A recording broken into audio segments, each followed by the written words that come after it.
Welcome to মুনমুনের classroom. আমরা করছি একাদশ শ্রেণীর জন্য বিশেষ এমসিকিউ পরমাণু গঠনের পার্ট 3, পার্ট 1 এবং পার্ট 2 তোমরা ইউটিউবে পেয়ে যাবে।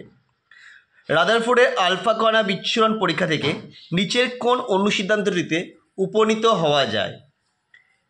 রাদারফোর্ডের পরমাণুতে কী কী কোনটা উপনীত হওয়া হওয়া যায় না, কোনটা আমরা হতে পারবো না। এটা হচ্ছে এনসিইআরটির কিন্তু এক্সাম্পলার এমসিকিউ।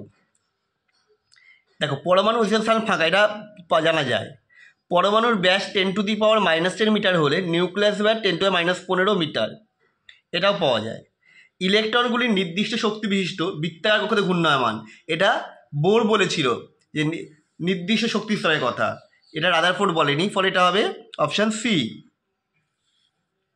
নিচের কোন বিকল্পটি পরমাণুর ভূমিস্তর ইলেকট্রন বিন্যাস প্রদর্শন করে না?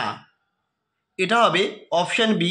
দেখো 3d9 4s2, এটা ব্যতিক্রম কপারের ক্ষেত্রে, এটা হয়ে যায় 4s1 310 হওয়া উচিত ছিল, ফলে এটা ভূমিস্তর ইলেকট্রন বিন্যাস নয়। So option B. পরেরটা বিকল্পটি বলেছে চিহ্নিত করতে, কোনটা ঠিক। 1s ও 2s এর গোলকাকার আকৃতি বর্তমান, গোলকাকার আকৃতি নয়, গোলকাকার আকার বর্তমান, আকৃতি 1s এর ছোটো, 2s এর বড়। নিউক্লিয়াসের নিকটতম স্থানে ইলেকট্রনের ঘনত্ব সর্বাধিক, নিউক্লিয়াসের একদম কাছে নয়। নিউক্লিয়াস থেকে নির্দিষ্ট দূরত্বে ইলেকট্রন ঘনত্ব সব দিকেই সমান, এটা এস এর জন্য প্রযোজ্য, ডি/এফ এর জন্য নয়, পি এর জন্যও নয়। নিউক্লিয়াস থেকে দূরত্ব বৃদ্ধির সঙ্গে 2s অরবিটালের ঘনত্ব, দ্যাট ইজ প্রবাবিলিটি ডেন্সিটি, সুষমভাবে হ্রাস পেয়ে থাকে, এটা কিন্তু সত্য। তো এটা হবে অপশান ডি। পরেরটা দেখো, ক্যাথোড রশ্মির বৈশিষ্ট্য সম্পর্কিত কোন উক্তিটি সঠিক নয়, ভুল কোনটা? এগুলি ক্যাথোড থেকে নির্গত অ্যানোডের অভিমুখে গমন করে, অবশ্যই ক্যাথোড রশ্মি ক্যাথোড থেকে বেরোয় অ্যানোডের দিকে যায়। বহিস্থ তড়িৎ ক্ষেত্র বা চুম্বক ক্ষেত্রে অনুপস্থিতিতে এগুলো সরলরেখায় গমন করে, এটাও সত্য। ক্যাথোড রশ্মির বৈশিষ্ট্য ক্যাথোড নলে ব্যবহৃত ক্যাথোডের উপাদানের উপর নির্ভর করে না, অবশ্যই উপাদানের উপরও নির্ভর করে না, এটা সব কিছুর প্রাথমিক কণা। ক্যাথোড রশ্মির বৈশিষ্ট্য ক্যাথোডে উপস্থিত গ্যাসের প্রকৃতির উপর নির্ভর করে না, গ্যাসের প্রকৃতির উপরেও নির্ভর করে না, কারণ যে কোনো গ্যাসেরই প্রাথমিক কণা হচ্ছে ইলেকট্রন।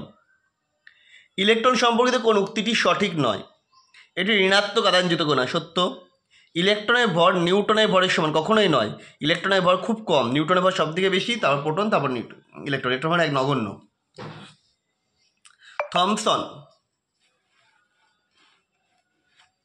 তুলে নিই, হ্যাঁ, থমসনের পরমাণু মডেলের সাহায্যে পরমাণুর কোন ধর্মগুলি সঠিকভাবে ব্যাখ্যা করা যায় না? পরমাণুর সামগ্রিক তড়িৎ প্রশ্ন ব্যাখ্যা করা যায়, হাইড্রোজেনের পরমাণু বনে না, এটা ব্যাখ্যা করতে হবে বোরস লাগে।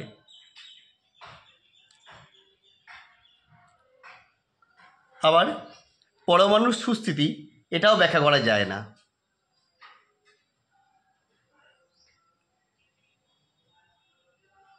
সরি, ভুল বললাম, কোনটা ব্যাখ্যা করা যায় জানতে চেয়েছে, ব্যাখ্যা করা যায় না নয়, যায় হচ্ছে পরমাণুর সঙ্গে তড়িৎ প্রসমূহ, বাকি কোনোটাই করা যায় না।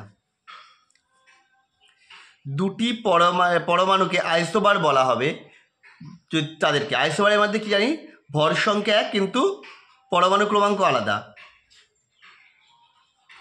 অর্থাৎ প্রোটন ও নিউটনের মিলিত সংখ্যা একই কিন্তু প্রোটনের সংখ্যা ভিন্ন, অপশান ডি।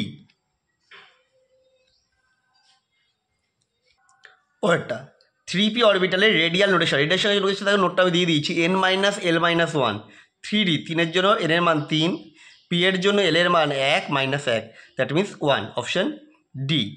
আর অ্যাঙ্গুলার লোড হচ্ছে l, এখানে কি হচ্ছে ডি এর ক্ষেত্রে কী হবে, l এর মান 2, তাহলে অ্যাঙ্গুলার লোড হবে 2। পরমাণুতে ইলেকট্রনের সুনির্দিষ্ট গতিপথের অস্তিত্ব নিচের কোনটি দ্বারা বাতিল হয়? এখানে অনেক করে বলেছে, এর মধ্যে কোনটা ইলেকট্রনের সুনির্দিষ্ট গতিপথের থেকে ব্যাখ্যা করতে পারে না? এটা হচ্ছে হাইজেনবার্গের অনিশ্চয়তা নীতি।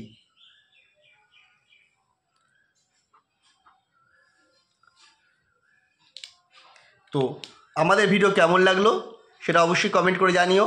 আবার দেখা হবে নেক্সট ভিডিওতে।